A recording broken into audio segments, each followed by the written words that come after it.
Hello दोस्तों, सभी को मेरा नमस्कार। आज हम बात करने वाले हैं प्राचीन भारतीय इतिहास के अंतर्गत जैन धर्म के बारे में। वैदिक सभ्यता के बाद में कई तरह के धर्मों का उदय हुआ, जिसमें से जैन धर्म का भी उदय हुआ। तो इसके अंतर्गत हम कई सारे फैक्टों की चर्चा करेंगे। बहुत सारे तथ्य हैं जिसके वनडे एग्ज़ाम्स या MPPSC प्री और मेंस के लिए भी आपको काम में आएगा। तो चलिए शुरुआत करते हैं जैन धर्म की। जैन जिन शब्द से बना हुआ है, जिसका अर्थ है इंद्रियों को जीतने वाला। जैन धर्म में तीर्थंकर शब्द का उल्लेख हुआ है। मतलब जिस तरह से जैसे हिंदू धर्म में पंडित का रोल होता है, उसी तरह से जैन धर्म में तीर्थंकर का रोल है। तो तीर्थंकर शब्द है जिसका अर्थ है रास्ता दिखाने वाला, एक गाइडेंस देने वाला, एक पथ मार्ग दिखाने वाला। तो इसका ये अर्थ है। जैन धर्म में कुल 24 तीर्थंकर हुए हैं, 24 तीर्थंकर हुए हैं। इसमें से 1 से लेकर के 22 तीर्थंकर, इन्हें अनऐतिहासिक तीर्थंकर कहा गया है, और 23वें और 24वें तीर्थंकर को ऐतिहासिक तीर्थंकर कहा गया है। ऐतिहासिक तीर्थंकर क्यों कहा गया है? क्योंकि इनके बारे में हमें इतिहास मतलब लिखित रूप में एक प्रमाण मिलता है, इसलिए हमें ऐतिहासिक तीर्थंकर कहते हैं। जैन धर्म के प्रवर्तक, संस्थापक या प्रथम तीर्थंकर कहें, ये हम ऋषभदेव हैं।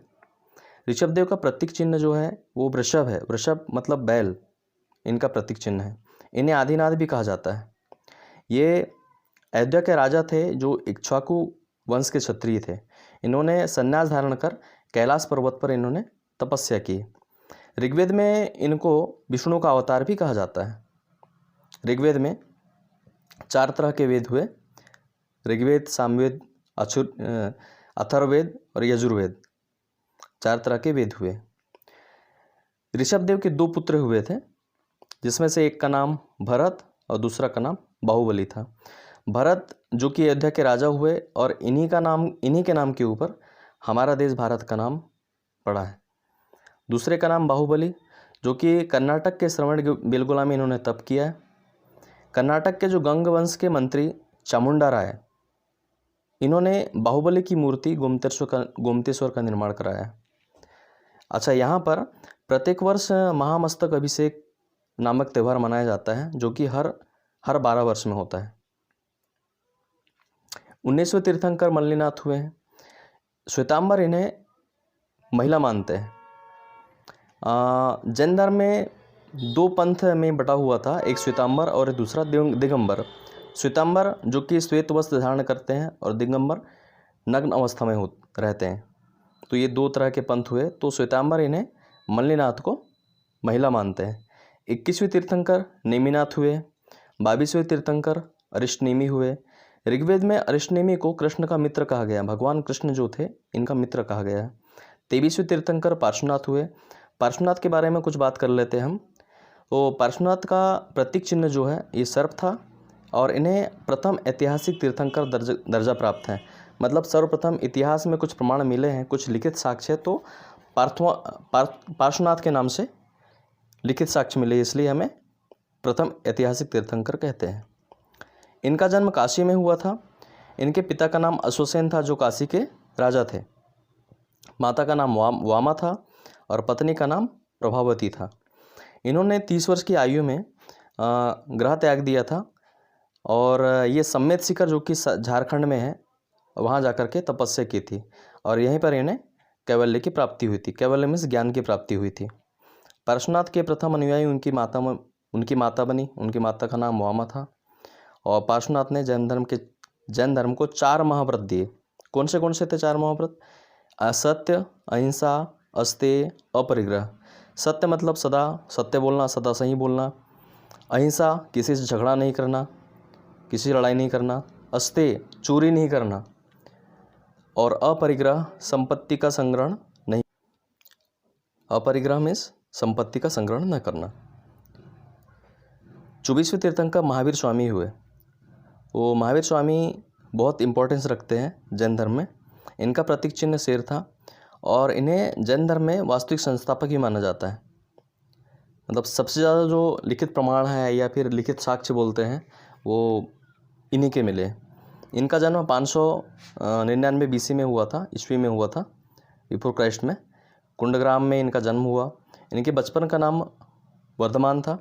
पिता का नाम सिद्धार्थ, जो कि ज्ञात्रिक कुल के मुखिया थे।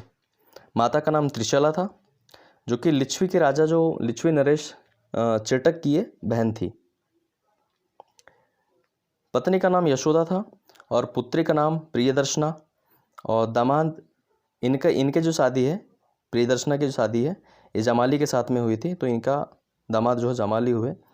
30 वर्ष की आयु में जो इन्होंने गृह त्याग कर दिया और बड़े भाई नंदीवर्धन की आज्ञा लेकर के ये तपस्या करने निकल पड़े। नालंदा पहुँचने के 13 महीने बाद में इन्होंने वस्त्र का त्याग कर दिया था। मकली घोषाल ने महावीर स्वामी को अपना गुरु बनाया और ये 6 वर्ष तक दोनों साथ साथ में रहे, मकली घोषाल और महावीर स्वामी। मकली घोषाल ने आजीवक संप्रदाय की स्थापना की थी और आजीवक संप्रदाय का मतलब नीतिवादी होते हैं। मतलब कि नीतिवादी का मतलब कि बिंदास जियो, किसी की कोई परवाह किए बिना। मतलब आपके पास पैसा रहे ना रहे, लेकिन अच्छे से जियो, भले कर्ज लेकर के जियो, तो इसे हम नीतिवादी कहेंगे। इसका मीनिंग यही होता है। अच्छा, महावीर स्वामी को ज्ञान प्राप्ति हुई थी जंबिक संप्रदाय जो स्थान है यहाँ पर, और रिजुपालिका नदी के तट पर और साल वृक्ष के नीचे। ये चीज़ याद रखना है, कई बार एग्जाम में पूछा गया है। 12 वर्ष की कठिन तपस्या के बाद में इन्हें कैवल्य प्राप्त होता है, ज्ञान की प्राप्ति होती है। और ये क्या क्या कहलाए? केवलिन कहलाए, महावीर कहलाए, अरहत, निग्रंथ, इस तरह का ये इनका एक ये उपाधि, एक तरह से उपाधि बोलते हैं इन्हें, उपाधि धारण किए। महावीर स्वामी ने जो प्रथम उपदेश है ये राजगृह के बीतुलाचल पर्वत पर मेघ कुमार को दिया था, पहला उपदेश। इनके प्रथम अनुयायी इनके जो दामाद से जामाली वो बने थे। और प्रथम महिला अनुयायी की यदि बात करें तो अंगराजा जो दधिवाहन थे, इनकी पुत्री का नाम चंदना था, तो ये इनकी प्रथम महिला अनुयायी बनी। और इनके जो उपदेश है, इसकी भाषा क्या थी? ये प्राकृत भाषा में इन्होंने उपदेश दिया था। कई परीक्षाओं में ये पूछा जाता है कि महावीर स्वामी ने जो उपदेश दिए थे इसकी भाषा क्या थी? तो ये प्राकृत भाषा थे। महावीर स्वामी के विरुद्ध 2 विद्रोह हुए थे, तो इन्हीं के विद्रोह कौन करता है? करीबी ही करते हैं। तो इनके जो दामाद थे जामाली, इन्होंने प्रथम विद्रोह किया था और द्वितीय विद्रोह जो है ये तिस्तगुप्त ने किया था। महावीर स्वामी की जो मृत्यु है ये 527 BC में हुई थी, बिहार के पावापुरी नामक ग्राम में। मल्ल राजा जो सस्तीपाल है, इनके महल में हुई थी। तो आज के लिए दोस्तों, आज के लिए इतना ही। नमस्कार।